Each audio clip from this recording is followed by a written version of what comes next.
ವೀಕ್ಷಕರೇ ನಮಸ್ಕಾರ. ನಾನು ಟಿಪ್ಪು ನದಾಫ್. ಬಂದಾಗ ಯಾರು ಮಾಡುವುದಿಲ್ಲ ಸದ್ದು. ಇದು ಬಂದಾಗ ಯಾರು ಮಾಡುವುದಿಲ್ಲ ಸದ್ದು, ಏಕೆಂದರೆ ಬರುತ್ತಿರುವುದು ರಣಹದ್ದು.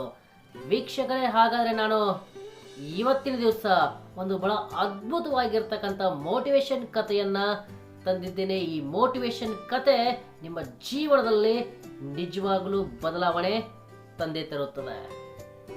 ಗರುಡ ಪಕ್ಷಿಗೆ ಸಂಬಂಧಪಟ್ಟಿರ್ತಕ್ಕಂಥ ಗರುಡನ ಆಟಿಟ್ಯೂಡ್, ಸಾಹಸ ಹೇಗಿದೆ ಅಂತಕ್ಕಂಥದ್ದು ಈ ಮೋಟಿವೇಶನ್ ಕಥೆಯಲ್ಲಿ, ಸ್ಟೋರಿಯಲ್ಲಿ ನೋಡೋಣ.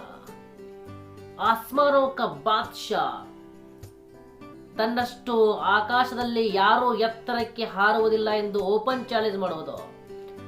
ಮಳೆ ಬಂದಾಗ ಕೆಲವೊಂದಿಷ್ಟು ಪಕ್ಷಿಗಳು ಗೂಡನ್ನ ಸೇರುತ್ತವೆ, ಆದ್ರೆ ಈ ಗರುಡ ಪಕ್ಷಿ ಮಾತ್ರ ಮೋಡಗಳ ಮೇಲೆ ಹೋಗಿ ಮಳೆರಾಯನಿಗೆ ಅಥವಾ ಮೋಡಗಳಿಗೆ ಓಪನ್ ಚಾಲೆಂಜ್ ಮಾಡುತ್ತೆ. ನನ್ನನ್ನು ತ್ವಯಿಸಿ ಎಂದು, ನನ್ನ ಮೇಲೆ ಮಳೆ ಸುರಿ ಎಂದು ಓಪನ್ ಚಾಲೆಂಜ್ ಮಾಡುತ್ತದೆ. ಅಷ್ಟು ಪವರ್ಫುಲ್ ಯಾವುದಪ್ಪ ಅಂದರೆ ಗರುಡ ಪಕ್ಷಿ. ಅದಕ್ಕೆ ಸಂಬಂಧಪಟ್ಟಿರ್ತಕ್ಕಂಥ ನಾನು 3 ವಿಷಯಗಳನ್ನ ನಿಮ್ಮ ಮುಂದೆ ಹೇಳಕ್ಕೆ ಇಷ್ಟಪಡ್ತಾ ಇದ್ದೇನೆ. ಗರುಡ ಪಕ್ಷಿ ಬದುಕೋದು 70 ರಿಂದ 80 ವರ್ಷ. ಆದರೆ ಅದು ತನ್ನ ಬೇಟೆ ಆಡುವುದು, ಹಾರಾಟ ಮಾಡುವುದು, ಇದೆಲ್ಲವೂ ಕೂಡ ಅದ್ಭುತವಾಗಿರುತ್ತೆ.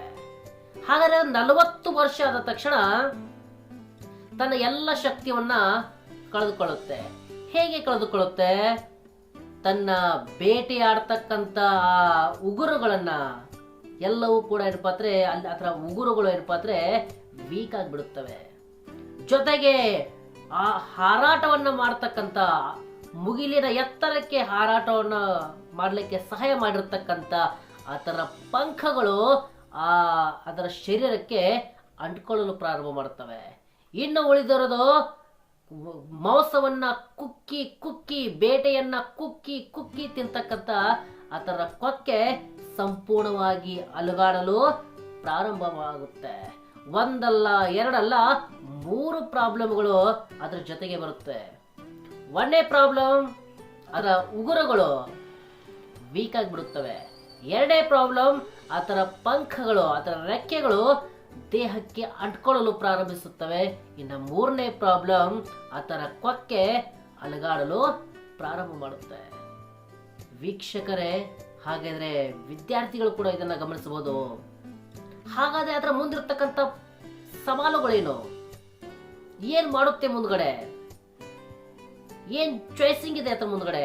1ನೇದ್ದು, ಅದು ನಾರ್ಮಲ್ ಆಗಿ ಜೀವನವನ್ನ ಮಾಡಬೇಕು. 2ನೇದ್ದು, ಸುಯಿಸೈಡ್ ಮಾಡ್ಕೋಬೇಕು, ಇಲ್ಲ ತನ್ನನ್ನು ತಾನು ಬದಲಾಯಿಸಿಕೊಳ್ಳಬೇಕು.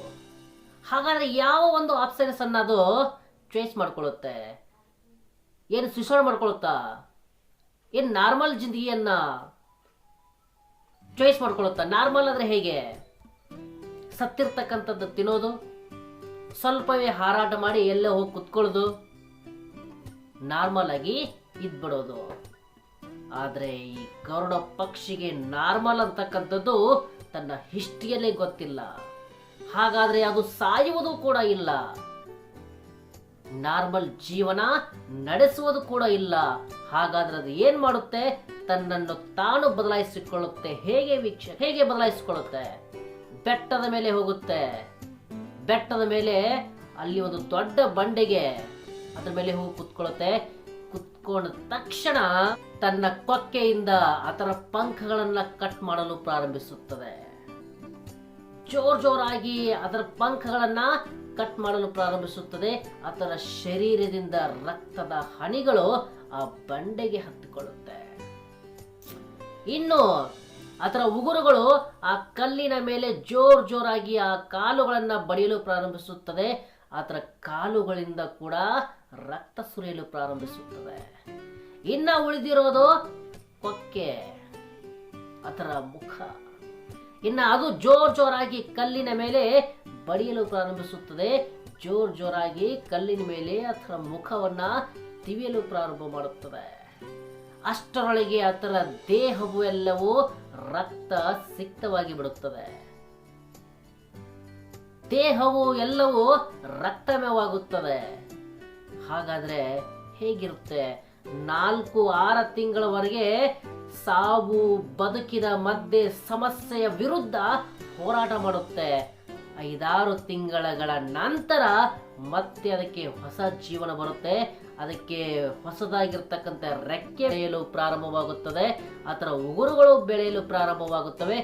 ಜೊತೆಗೆ ಅದರ ಕೊಕ್ಕೆ ಮತ್ತೆ ಗಟ್ಟಿಮುಟ್ಟಾಗಿ ಬೆಳೆಯಲು ಪ್ರಾರಂಭಿಸುತ್ತದೆ. ಮತ್ತೆ ಎಲ್ಲರಿಗೂ ಓಪನ್ ಚಾಲೆಂಜ್ ಮಾಡುತ್ತದೆ.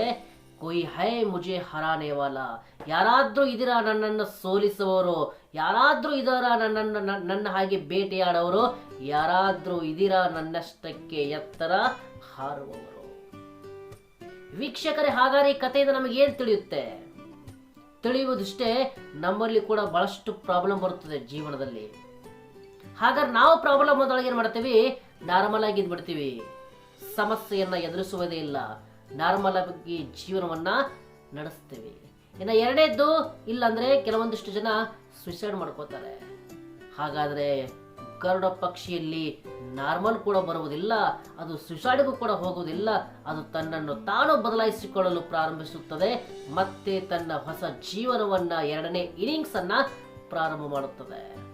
ಹಾಗಾದ್ರೆ ನಮ್ಮಲ್ಲಿ ಕೂಡ ಬಹಳಷ್ಟು ಪ್ರಾಬ್ಲಮ್ಗಳು ಬರುತ್ತವೆ.